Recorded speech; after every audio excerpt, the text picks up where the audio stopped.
With 253 votes, the chair declares the Honorable Faustino Boji GDD III from the 6th District of Isabela as the duly elected Speaker of the House of Representatives.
The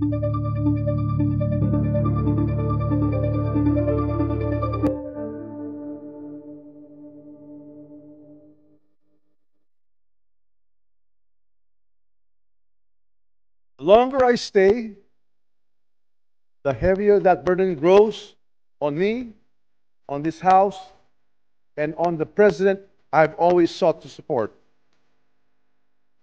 And so, after deep reflection and prayer, I have made a decision today with a full heart and a clear conscience.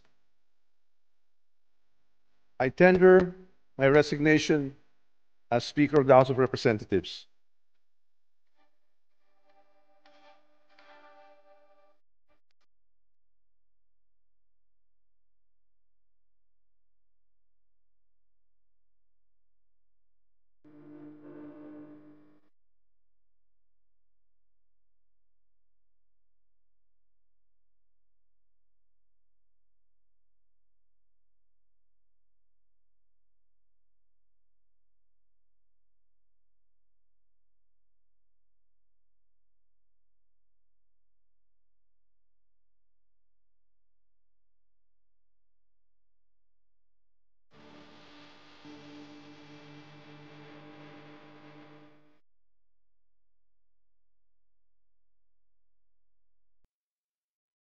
Please raise your right hand and repeat after me.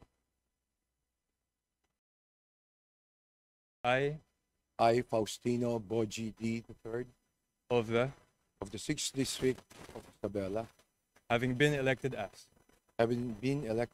as Speaker of the House of Representatives, hereby solemnly swear hereby solemnly swear that I will well and faithfully discharge to the best of my ability I will well and faithfully discharge to the best of my ability the duties of my present position and of all others I may hereafter hold under the Republic of the Philippines, the duties of my present position, all of our others may hereafter hold under the Republic of the Philippines.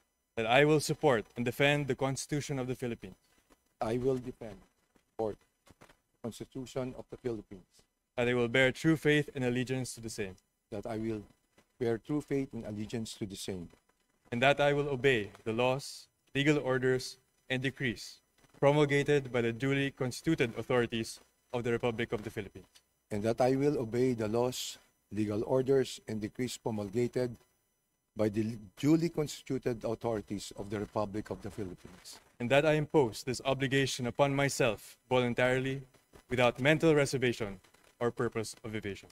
and that I impose this obligation upon myself voluntarily without mental reservation or purpose of evasion. So help me God. So help me God. Congratulations, Speaker.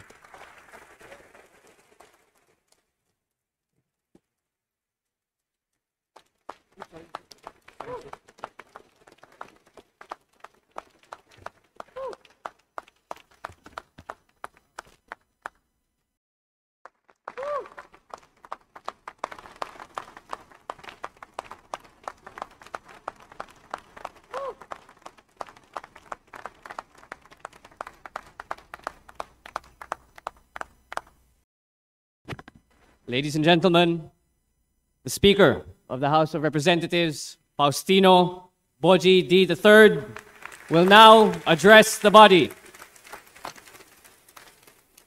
To the honorable members of this august chamber, the 20th Congress, mga kababayan, magandang hapon sa ating pong lahat. Ako po'y lubos na nagpapasalamat sa mga kasama kong mambabatas sa House of Representatives sa paghalal ninyo sa akin bilang Speaker. Hindi ko po ito inaasahan. Matapos ang ilang dekadang paninilbihan bilang lingkod bayan mula pa kabataang barangay hanggang gobernador ng Isabela, inakala ko na ang susunod na yugto ng aking buhay ay para sa aking pamilya. Ngunit, ibang daan ang inilatag ng ating Panginoon. Dinala niya po ako muli dito sa Kongreso upang mas higit pang palawakin ang aking paglilingkod. Aminado po ako, meron po akong pangamba sa aking dibdib habang iniisip ko ang hamon na katungkulang inaatang sa aking balikat.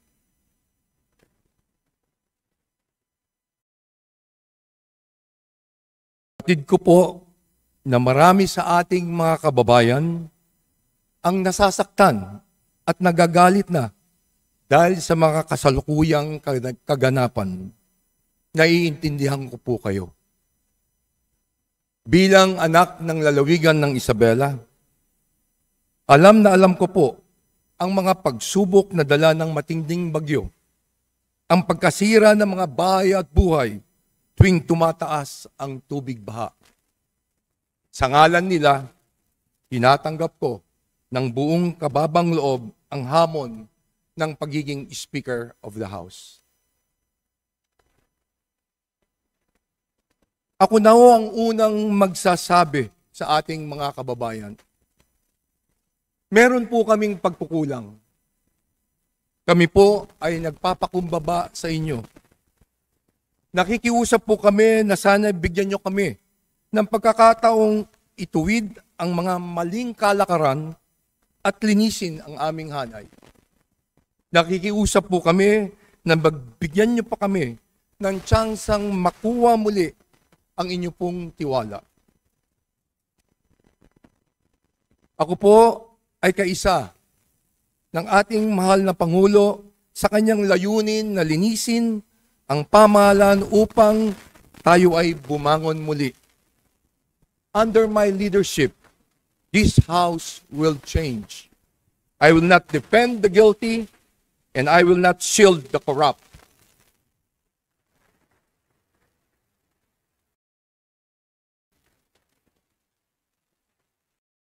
Gaya ng paninindigan ng ating Pangulo, no rank, no ally, no office will be spared from accountability.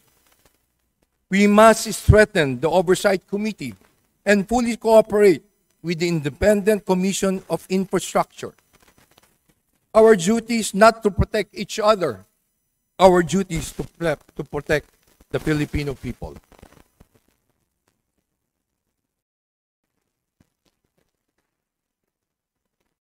Alam kong maaaring maging puno ito ng panganib. Dahil sa mga maaaring matapakan, sinusugal ko ang aking pangalan na matagal ko pong pinagpaguran. Yayakapin ko ang sakripisyong ito nang maibsan ang mas mabigat na sakripisyong kinakaharap ng ating mga kababayan. Malinaw sa akin na higit matimbang ang aking pananagutang itaguyod ng ating saligang batas at unahin ang kapakanan ng mas nakakarami. Hindi ko hayaan ang sino man na membro dito sa 20th Congress na gamitin ng Kongreso para sa kanyang personal na interes.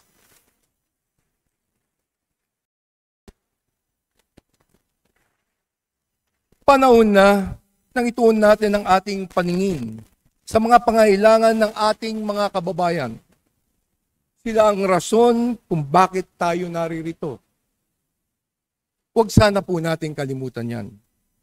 Sila ang unahin natin bago ang pangsariling kapakanan.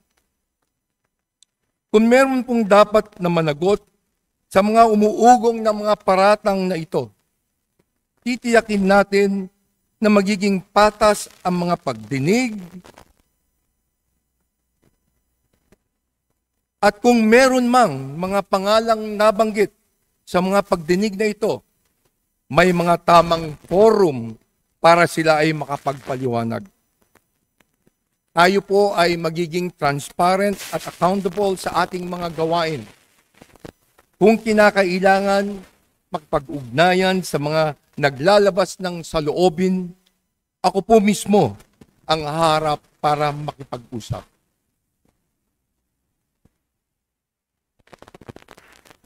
Makikinig po kami sa daing ng ating mga mamamayan. Makikinig po kami sa inyong mga boses. Ito lang ang paraan para lumabas ang pawang katotohanan at dito lang masisimulang matanggal ang agam-agam ng ating mga kababayan. Sa mga kasamahan ko sa Kongreso, magtatagumpay lamang po tayo kung tayo'y magkakaisa upang makamit ang hangaring ito. Buo po ang aking paniniwala na mas nakakarami sa ating mga kasamahan ang nangangarap at handang magtrabaho ng tapat para mapabuti ang ating bansa.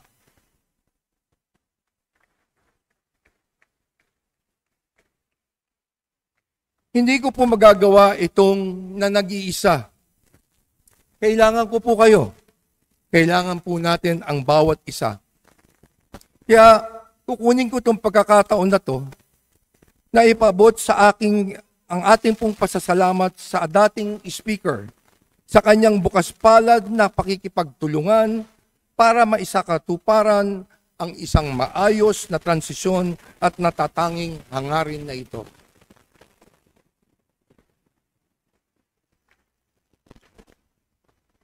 Sa tulong ninyo, sisiguruhin natin na ang bawat sentimo ng paglalaanan ng budget sa bawat departamento ay tutugma sa pangangailangan ng mamamayang Pilipino.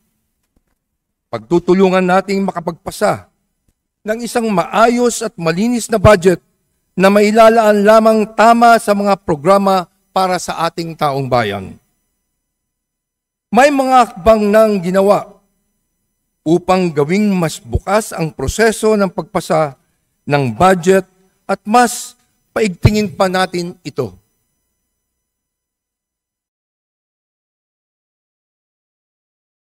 Ako po ay handang makinig sa iba't iba nating tinig upang higit ng makaunawa. Nakahanda po ang aking bisig na makipagtulungan kanino man alang-alang sa ating bansa.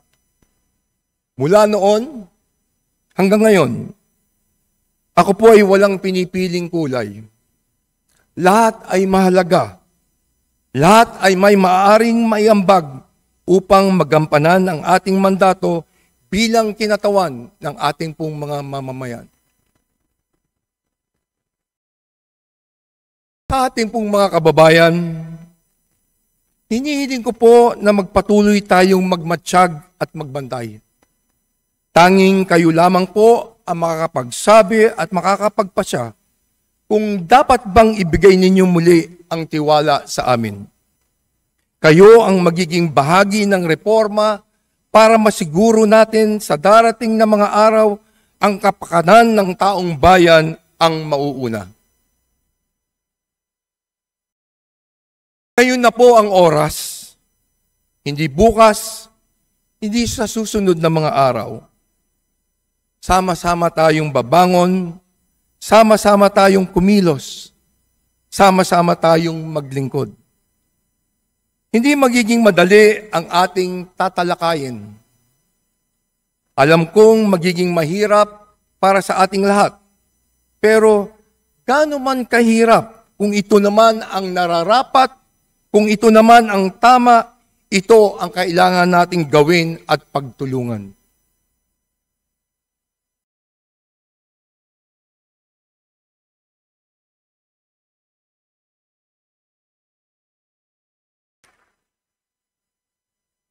Sa bagong kongreso, ipaparamdam po natin ang tunay na malasakit. Ipapamalas natin ang tunay na paglilingkod na nakatutok ng buo para sa pag-angat ng buhay ng sambayanang Pilipino. Walang ibang agenda, walang ibang interes. Kapakanan ng Pilipino ang simula, gitna at dulo at wala ng iba.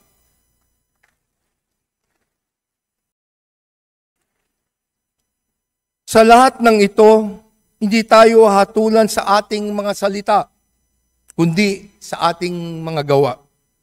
Hindi tayo husgahan sa ating mga pangako, kundi sa ating pagtupad.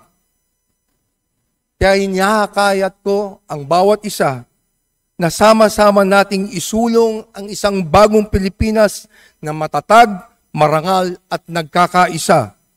Muli, maraming salamat sa inyong pagtitiwala.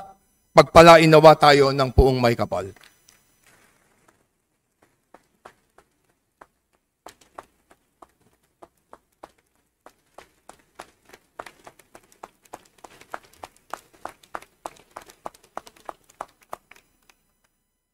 Majority Leader. Mr. Speaker, I move to suspend session for a few minutes. Session suspended. Kami ang boses ng masa, hindi natatakot. Katotohanan lang, di kami nalulunod. Walang bahid ng sismis, lahat ay totoo. Kahit sino ka pa, pag mali ka babanatan ka. Walang pinipili kulay, wala kaming kinikilingan. Basta para sa bayan, kami lalaban. Pag tama palakpakan, pag mali banatan. Di matitinag, di matatakot, para sa bayan tuloy ang sigaw. Sa harap ng kamera, walang halong takot. Mga baluktot, lahat kayo'y tutumba. Ang hustisya at totoo, yun lang ang mahalaga. Kahit sinong harang, di kami matitinag. Walang pinipiling kulay, wala kaming kinikilingan. Basta para sa bayan, kami lalaban. Pag tama palakpakan, pag mali banatan. Di matitinag, di matatakot, para sa bayan tuloy ang sigaw. Kung nasa tama ka, ikaw ay aming kasama. Pero pag mali ka, handa ka na bang mabasag? Banateros kami, walang inuuran. Dahil bayan muna, bago ang sarili.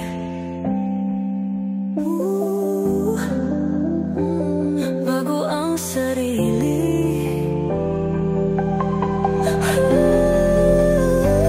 Pag tama palakpakan, pag mali banatan.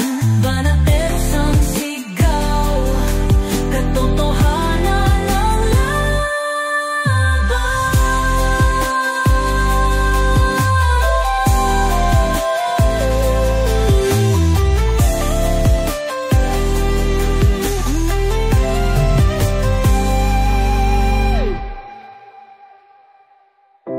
Sa harap ng kamera,